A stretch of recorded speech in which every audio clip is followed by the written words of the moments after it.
Hey guys, welcome to this little mini lesson. Today's basically going to be a listening lesson, which will involve me having a casual conversation with you, telling you a little story from my life, told in a natural way, and we'll see if you can learn something along the way.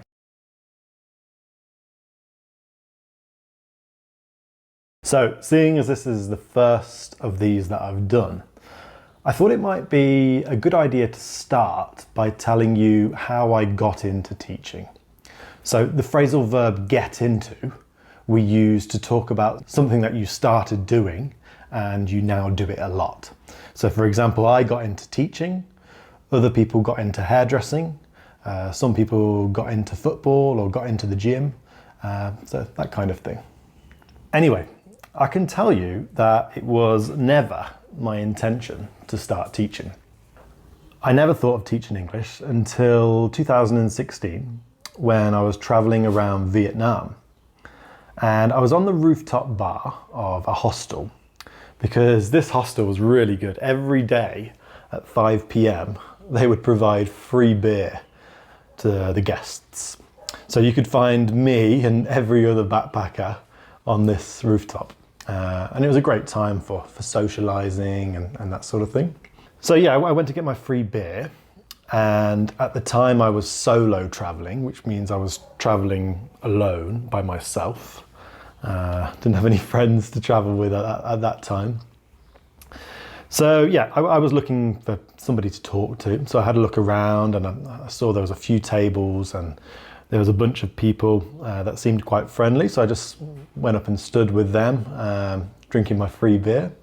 And yeah, we started having a conversation. After a few minutes, it became clear that these guys were not just passing through. So they were not there for a short time, they were there for a long time. And it became clear that they were living in Hanoi, which is the capital city of Vietnam. They were living there and teaching. And that sounded quite interesting to me. So I started making conversation, that's talking more and asking questions. And I asked them how they got into it. And they were showing me these Facebook groups where schools, teachers, anyone in the industry used to post if they were looking for workers or if they wanted teachers or posting advertising jobs, that sort of stuff. And one of them said to me, Ryan, this lad was, I think it was Ryan, yeah, who I later became friends with. He said, oh, you should give it a go. And I said, oh, well, how can I? I don't have any teaching experience. I don't have any teaching qualifications. And he explained that you don't need to in Vietnam because there was a really high demand for teachers in Vietnam at the time, mainly for teaching children. So high demand means that everyone wants teachers, everyone needs teachers.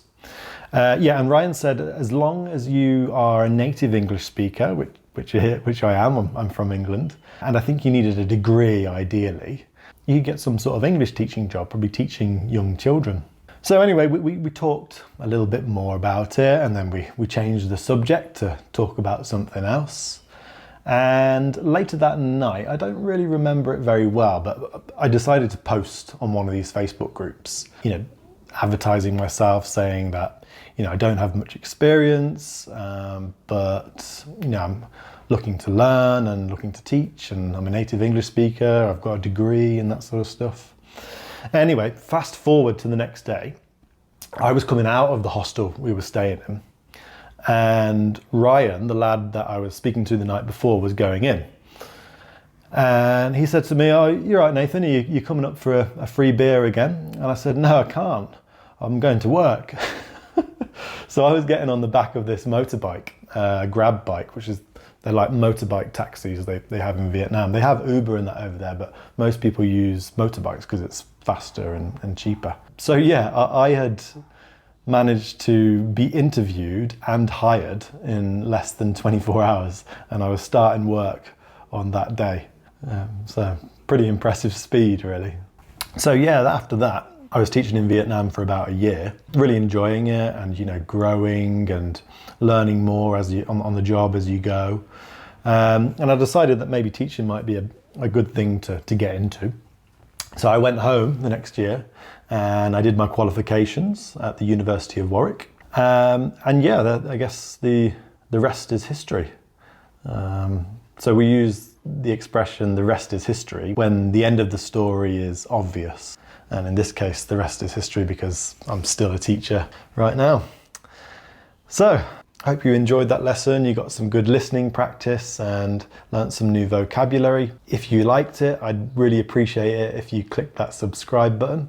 And I'll be releasing more of these videos soon, so hope you enjoyed them. Cheers. See you next time.